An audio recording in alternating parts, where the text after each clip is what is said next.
아브라함은 우리처럼 나약하고 치사한 소시민이었습니다. 그의 일생은 계속 쓰러짐의 연속이었습니다. 본토 친척 아비 집을 떠나라는 명령은 당시로서는 생존조차 보장 못하는 명령인데 그는 묵묵히 순종했습니다. 그 까닭이 뭡니까? 갈대아 우르 땅이 죽기보다 싫었다는 거죠. 마찬가지로 우리 이전의 인생을 완전히 떠나는 것, 이게 기독교 신앙, 즉 구원을 얻는데 첫째가는 요소요. 사실은 구원 얻은 결과입니다. 물론 현실적인 삶에서 우리의 죄의 본성에서 100% 자유로워지는 일은 아무리 믿음이 좋은 자라도 죽기까지 불가능합니다. 그러나 성령이 간섭하여서 처음 예수를 믿었을 때는 우리가 하나님의 자녀라는 그 정체성의 변화는 완벽하게 이루어집니다. 더 이상 흔들릴 수 없는 사실이요 진리입니다. 그 필연적인 결과로 비록 우리의 실천은 더딜지라도 아까 기도한 대로 매주 넘어질지라도 우리의 가치관은 하나님 중심으로 100% 바뀌고 그분 뜻대로 살려고 사실 우리는 노력하고 있는 중입니다. 그런데 완전히 떠났다는 것, 이전의 삶이 싫어지는 것, 이거는 구원의 필수적인 요소인데 그것만으로 충분 조건까지 된다는 보장은 없는 것이죠. 왜냐하면은 떠난 곳과 옮겨갈 곳의 차이가 별로 없다면은 어차피 어딜 가나 그게 그건데 그런 생각이 들 수 있기 때문에 그건 아니란 말이죠. 지금은 한국이 모든 면에서 세계 최고 수준이 되어 있지만 물론 저보다 더 일찍 오신 분도 있지만은 제가 이민 올 때만 해도 정치나 경제나 특별히 자녀 교육이란 측면에서는 미국이 월등히 나았단 말이에요. 그래서 온 거죠. 만약에 그렇지 아니한다면 이항에 정든 사람도 많고 익숙한 환경을 결코 쉽게 떠날 수는 없는 겁니다. 아브라함은 자기가 떠난 곳이 지극히 싫었다. 그건 기본인 거예요. 거기에다가 가야 할 곳이 지극히 좋았다는 게 있어야만 완전한 떠남이 가능해지는 거죠. 그런데 과연 아브라함의 경우에 그렇게 말할 수 있는가? 전혀 아니죠. 왜냐하면 우선의 가나안 땅과 우르의 생활 여건을 비교해 보면은 옛날에 한국과 미국만큼의 그런 차이가 전혀 없습니다. 오히려 거꾸로 가나안이 더 열등하지요. 바빌론은 알다시피 세계 4대 문명의 발상지입니다. 티그리스, 유프라테스 강 두 개가 끼어있는 아주 비옥한 땅이고, 우리가 바벨탑 사건에서 살펴봤듯이 인간들이 최초로 제국을 세우려 했던 그 땅입니다. 반면에 가나안 땅은 어떻습니까? 성경이 젖과 꿀이 흐르는 땅이요, 하나님이 약속한 땅이라고 표현을 하고 있지만은 그게 무슨 먹거리가 풍성해져서 꿀이나 젖처럼 아주 고급 식품까지 생산한다는 뜻은 전혀 아닌 거죠. 주 산업이라고 해봐야 목축하고 양봉뿐이란 뜻이죠. 여러분, 서부 지역에 미국에 가보면 인디안 보호구역이 어딘가 전부 황량한 사막 안에 있는데 거기서는 곡물 재배가 불가능하기 때문에 주로 염소젖하고 벌꿀, 그게 생산이 전부입니다. 그리고 뭐예요? 정부 보조금으로 겨우 연명하는 거죠. 영적으로 우상숭배란 면에서도 가나안은 우르에 결코 뒤지지 아니했습니다. 창세기 10장 족보를 우리 살펴봤는데 함의 아들 가인의 후예들이 살았던 곳이 어디입니까? 소돔과 고모라였습니다. 그렇잖아요. 네. 그리고 그 후예들, 훨씬 후예들이지만 하나님이 출애굽할 때 그들에게 이스라엘 백성에게 뭐라고 얘기했습니까? 가나안 족속과는 절대 통혼도 하지 말고 심지어 아예 진멸해라고 명령했단 말이에요. 네. 흔히 말하듯이 영육간으로 아무리 따져봐도 아브라함이 떠난 곳이 가야 할 곳에 비해서 가야 할 곳이 상황이 오히려 훨씬 더 열악했단 말이에요. 아브라함은 우르에 대해서 우상숭배를 원체 심하니까 이미 진절머리가 나서 이양에 떠나려고 마음먹었는데 하나님이 이제 그보다 각하나 더한 지역으로 내몬단 말이에요. 그럼 하나님의 의도가 뭡니까? 거기에 묵묵히 순종할 수 있었던 이유가 뭐냐 말이에요. 하나님 뜻은 간단하지요. 외적인 여건은 동일하단 말이에요. 새 땅에 그곳에 가서 우상숭배가 얼마나 잘못됐는지 그 결과는 철저한 실패와 죽음뿐이라는 것을 그 사람들대로 보고 알게 하라는 거죠. 우로도 우상숭배가 똑같은데 왜 떠나라 그러느냐. 비록 인간의 몸으로 오셨지만 성령이 충만하셨던 메시아 예수님도 마태복음 13장 57절에 뭐라고 그랬습니까? 선지자는 자기 고향과 자기 집에서 존경을 받지 못한다고 그랬단 말이에요. 실제로 그랬단 말이에요. 예수님과는 전혀 비교가 안 되는 아브라함이 우르에서 아버지 데라와 함께 우상숭배를 했던 것입니다. 그곳에서는 어떤 메시지를 전해도 씨가 먹히지 아니하는 거죠. 저를 보면 아시는 거죠. 제가 한국에 있었더라면 제가 부끄러워서도 절대 목사 못하는 거죠. 지금 하나님의 배려나 지혜가 뛰어나다는 그런 단순한 얘기를 하려는 게 아니죠. 아담의 믿음의 후손이요 신자인 우리는 이 본문을 정말로 심각하게 받아들여야 되는 겁니다. 이름이 창대케 하고 복의 근원을 만들어 주겠다는 약속이 주위에 우리가 도움을 훨씬 많이 베풀 만큼 현실적인 여유를 풍성하게 해주고 그러다 보니까 의인이라는 칭찬을 듣게 만들어준다는 뜻이 아니란 말이에요. 우상숭배가 만연한 땅에 가서 내 편이 돼줄 사람은 단 한 명도 없는 그곳에 가서 그 현재 있는 사람들이 살아가는 방식과 사고와 가치관이 완전히 잘못됐다고 증명하는 삶을 살아라. 그건 거죠. 그렇게 살고 있는 삶 자체가 복의 근원이 되는 것이요 이름이 창대케 된다는 의미란 말이에요.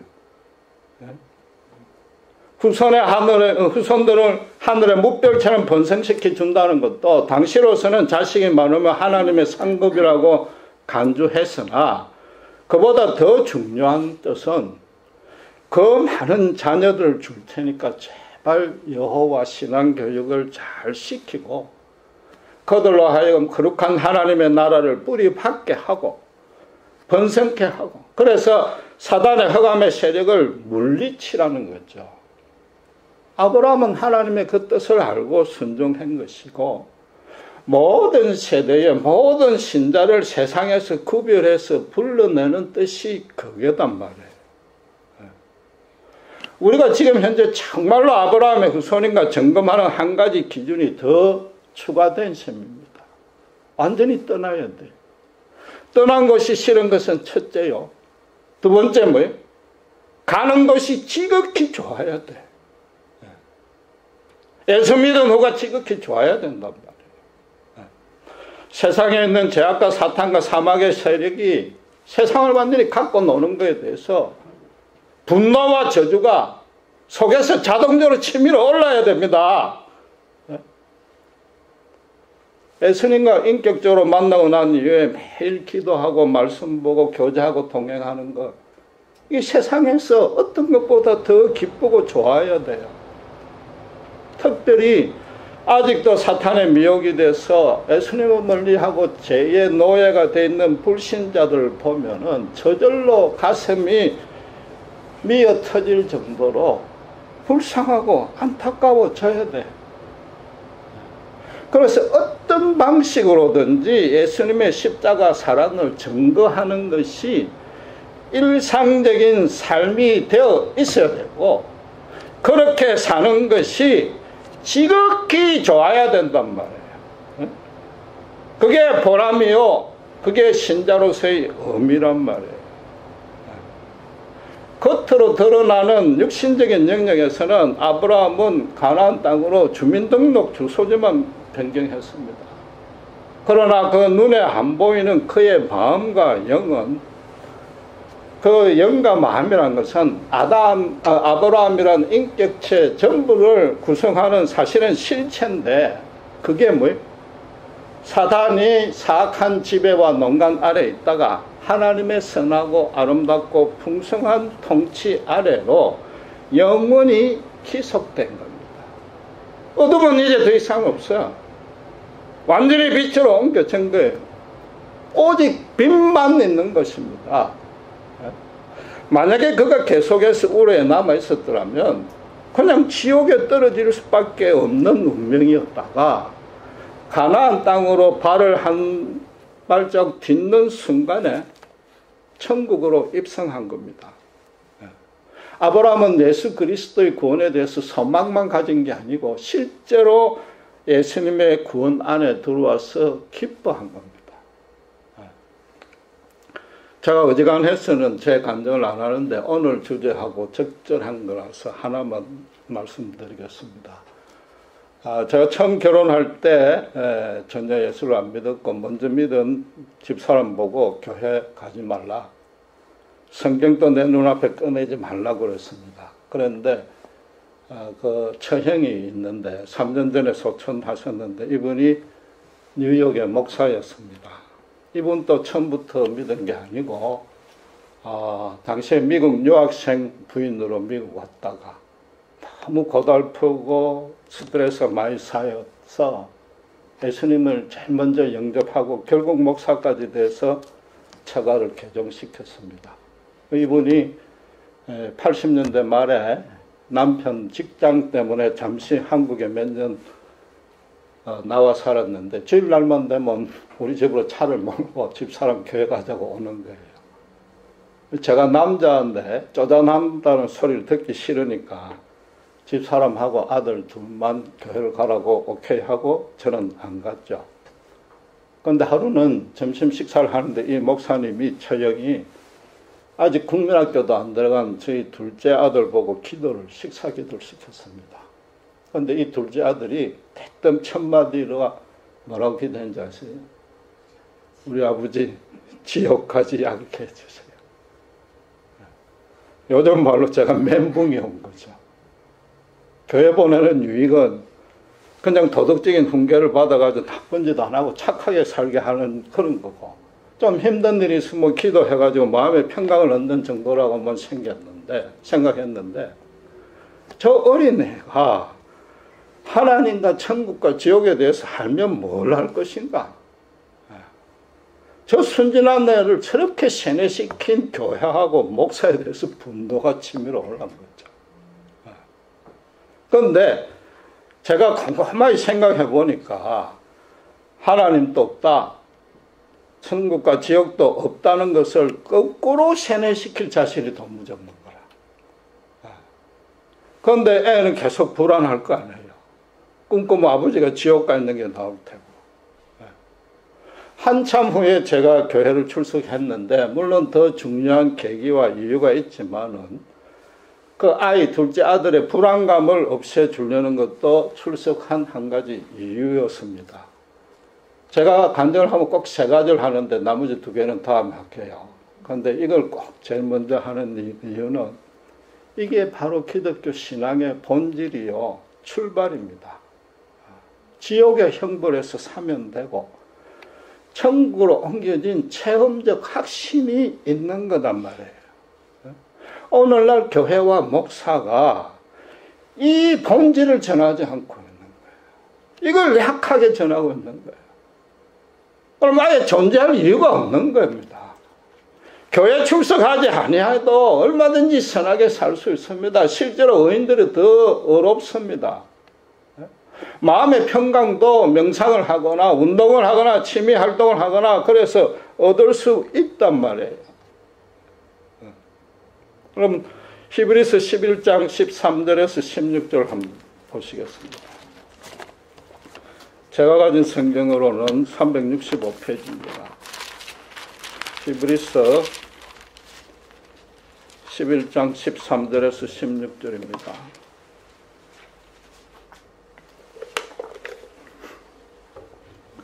제가 봉독하겠습니다.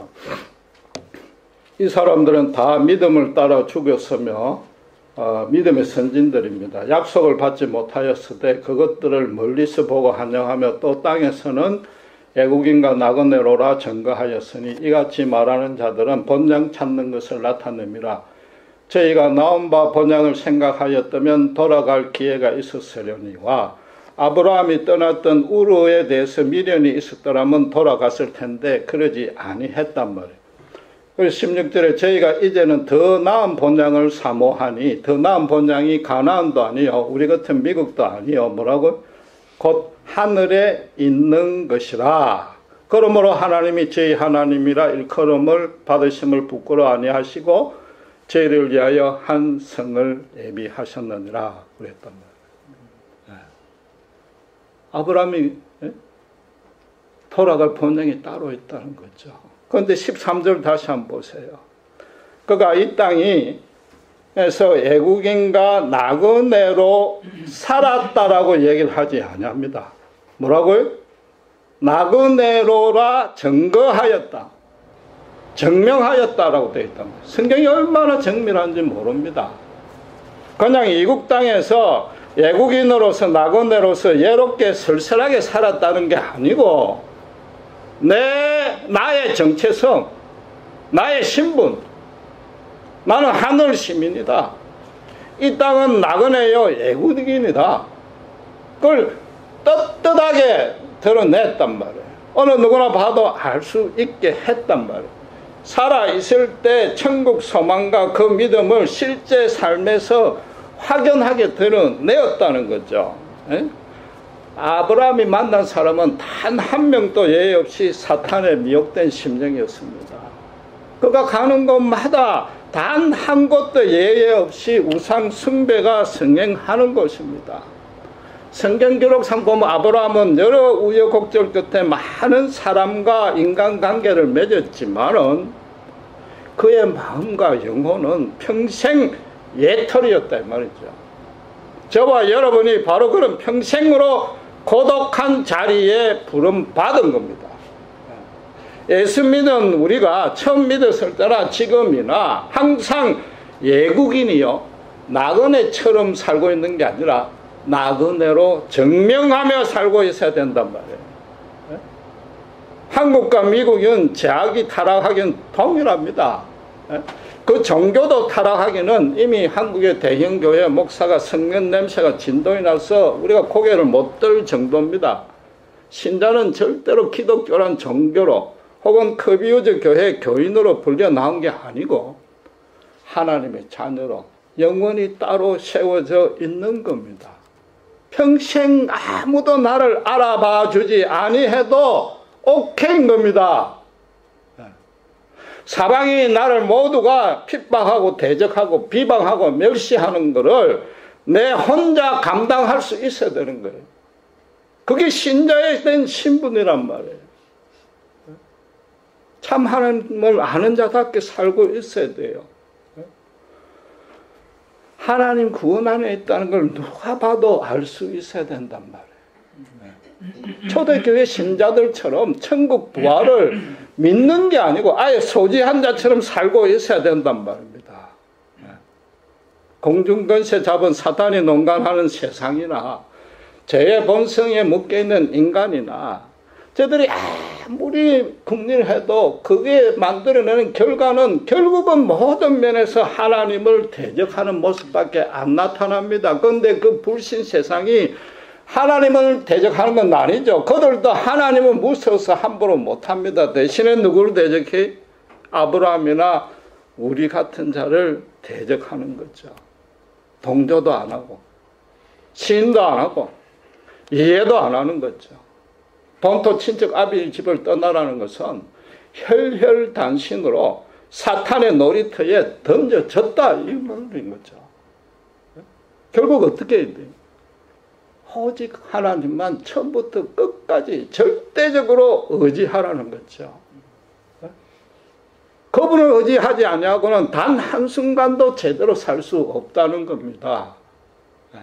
육신적으로 굶든지 생활이 불편하든지 그게 아니고 영이 절망으로 떨어지는 것, 그게 진짜 죽음이요. 어느 인간이라도, 모든 인간이라도 가장 먼저 시급하게 해결해야 될 과제란 말이에요. 하나님이 아브라함을 사지로 몰아넣은 게 아니고 최초로 하나님이 창조하신 하나님의 형상으로 회복시키려고 그쪽으로 보냈단 말이에요. 물론 아브라함이 하나님의 말씀에 조금은 지체하고 주저했지만은 결국은 순종했습니다. 그런데 과연 그가 가야 될 것이 지극히 좋다는 걸 어떻게 확신했겠습니까? 그 약속만 듣고 그걸 확신했겠어요? 성경 기록을 보면은 아브라함이 하나님과 아직까지는 동행하고 체험했던 게 없습니다. 그럼에도 그가 하나님 따라가는 게 지극히 좋다는 것을 확신한 이유는 딱 한 가지죠. 하나님이 일방적으로 먼저 주도적으로 간섭했습니다. 하나님의 영이 아브라함의 영을 타치했고 하나님의 음성을 아브라함이 직접 들은 겁니다. 그는 우르에 있을 때 이미 사람을 산채로 바치는 것이 너무 괴롭고 우상신전에서 동성애 남녀 파티하는 그걸 보는 순간 그게 지옥이요. 그 지옥 속에 자기 속가 있다는 걸 이미 알았단 말이에요. 그런데 그는 어떻게 했어요? 그 우상 숭배에 최소한 또 동참했을 겁니다. 아버지 되라고 우상 숭배를 했는데 장남인데 그곳에 함께 있었을 거 아니에요. 동참을 안 했더라도 그걸 죄악인 줄 알고도 묵인하고 침묵했을 거란 말이에요. 그게 얼마나 괴로웠겠어요. 그 죄책감으로 하나님 앞에 무릎 꿇고 기도하다가 그게 절망감으로 빠지다가 나중에는 하나님 아버지 도대체 제가 살아야 될 것은 어떻게 이 절망에서 저는 어떻게 살아야 되는가 몸부림치고 수십 년간 하나님과 씨름했단 말이에요. 그때 어느 순간 하나님의 음성이 들린 거죠. 가나안 땅으로 가라가 아니고 아브라함아 언제까지 계속해서 엎드려 있을 것인가. 그 사망의 자리에서 일어나라. 내가 너를 얼마나 사랑하는지 아느냐. 내가 너를 단 한 번도 떠난 적이 없고 앞으로도 그럴 것이다. 아브라함아 내가 너를 지명해 불렀다. 그걸 들은 것이죠. 내가 너를 지금 우상 숭배하는 데라의 아들로 태어나게 한 것도 내단 말이에요. 그 지옥 같은 곳에 살게 했던 것도 나단 말이에요. 그래야만 그게 얼마나 철저하게 나쁜지 네가 눈으로 직접 보고 겪어야 할 것 아니야 말이에요. 그 속에 있는 인간들이 얼마나 비참하고 불쌍한지 정확히 알아야만 가나안 땅에 가서 인간이 어떻게 살아야 될 것인지 너가 증명할 수 있지 않느냐는 거죠. 내가 어느 곳에 가든지 나그네로 살 수밖에 없고 외국인으로 살 수밖에 없는 그게 내 자녀된 증거다 말이야. 내가 너를 얼마나 사랑하고 너를 절대로 떠나지 않겠다는 증거로 너 이름을 창대케 해주고 복의 근원으로 삼아주고 후손을 무별처럼 많게 해주겠다고 말씀하신 것이다. 아브라함이 지금 성경에 기록된 본문 그 말씀을 분명히 직통으로 들었지만은 그걸 듣는 중이든 후든 전이든 영적으로 그가 깨달은 건 딱 하나인 겁니다. 내가 너를 얼마나 사랑하는지, 내가 너를 얼마나 사랑하는지 그걸 들었단 말이에요. 아브라함에게 그 하나님의 음성이 절실하게 다가올 수밖에 없었던 것은 아버지 데라에게 너무 실망을 한 거죠. 아버지 데라가 너무 싫었던 거죠. 영적인 충만과 평안은 육신의 부모도 절대 채워줄 수 없고 오직 하나님뿐이란 걸 깨닫게 해준 것이단 말이에요. 세상에 욕심과 소망과 미련이 남아 있다면 그 하나님 음성을 못 듣습니다. 그걸 철저하게 깨어져야만 하나님의 음성이 들립니다. 우리 모두는 사실은 불신자를 보면 안타깝고 눈물이 나고, 어떻게 하든지 예수를 알게 하려고 전도합니다. 나름대로 열성으로 섬기고 기도한단 말이에요. 그런데도 도무지 그 마음이 끔찍도 안 하고 오히려 더 굳어지고 돌아오는 반응은 정반대로 돌아올 수 있습니다. 그럼 우리가 실망하지요. 힘들어하지요. 그건 어쩔 수가 없단 말이에요. 감정이 앞서니까 어쩔 수가 없지만은 불신자가 너무나 불쌍해서 눈물이 저절로 나는 것. 이것만큼 큰 복이 어디 있냐 말이에요. 이게 예수 안에 있던 증거단 말이에요. 천국 안에 있는 증거죠. 우리가 그게 나그네로 살고 있고 외국인으로 살고 있다는 증거단 말이에요. 그 안타까운 심령, 그게 세상이 줄 수 없는 행복이요. 그게 내 속에 하나님의 영이 있다는 증거인 겁니다. 불신자들 생각해 보세요. 얼마나 불쌍해요. 그럼 기도도 안 해요. 기도를 해도 겨우 자기 잘나는 것, 출세 형통 그것만 새벽마다 비나이다 한단 말이에요. 물론 현실적으로 어려운 사람에 대해서도 그들은 눈물을 흘릴 수 있지만 예수님을 모르는 사람을 향해서 불신자들은 때려 죽어도 평생을 가도 눈물을 흘리지 못합니다. 그건 예수 믿는 자만이 가진 축복입니다. 그게 특권인 겁니다. 그게 예수의 영이 우리를 떠나지 않고 있다는 증거입니다. 예수의 영이 우리를 떠나지 않고 있다는 건 뭐예요? 우리는 이미 천국 생명을 소지했다는 겁니다. 부활 안에 들어와 있다는 겁니다. 예수 믿은 가장 큰 특권이 뭐냐? 언제 어디서나 하나님이 내가 너를 너무나 사랑한다. 그 음성을 들을 수 있는 그게 예수 믿는 가장 큰 특권이란 말이에요. 예수 믿는 신앙의 삶도 뭐냐? 그 음성을 얼마나 많이 자주 들을 수 있느냐? 그게 우리 신앙생활이란 말이에요. 그럼 그걸 언제 들을 수 있느냐? 세상에서 핍박받고 대적당하고 멸시당하고 그걸 내 혼자 감당할 때 어느 누구도 세상에서 안 안아줄 때 그때 그 음성을 들을 수 있는 거죠. 눈물을 뿌리지 아니한 재단에 기쁨으로는 절대 열매를 맺지 못한단 말입니다. 기도하겠습니다. 하나님 아버지 하나를 감사합니다. 아브라함의 믿음이 지극히 시끄러운 곳을 떠나서 지극히 좋은 곳으로 옮겨졌음을 배웁니다. 현실적으로는 단 하나 나아진 것도 없고 오히려 열악한 곳으로 영적으로도 더 심한 곳으로 옮겨졌지만은 더 나은 본향 하늘 천국을 소지했기에 그들 앞에 외국인으로 나그네로 증명하며 살았습니다. 그것이 복의 근원이요 이름이 창백해 한 하나님의 약속인 줄 믿습니다. 우리 예수 믿는 모든 신자는 평생 고독한 자리로 부름받아 나왔습니다. 저희들 특별히 이국 땅에 사는 저희들로서는 현실에서 너무 힘든 경우도 많고 쓰러지는 경우 많습니다. 하오나 우리가 절실히 소망하는 것은 하나님께서 나를 얼마나 사랑하는지 그 음성 하나뿐인 줄 믿습니다.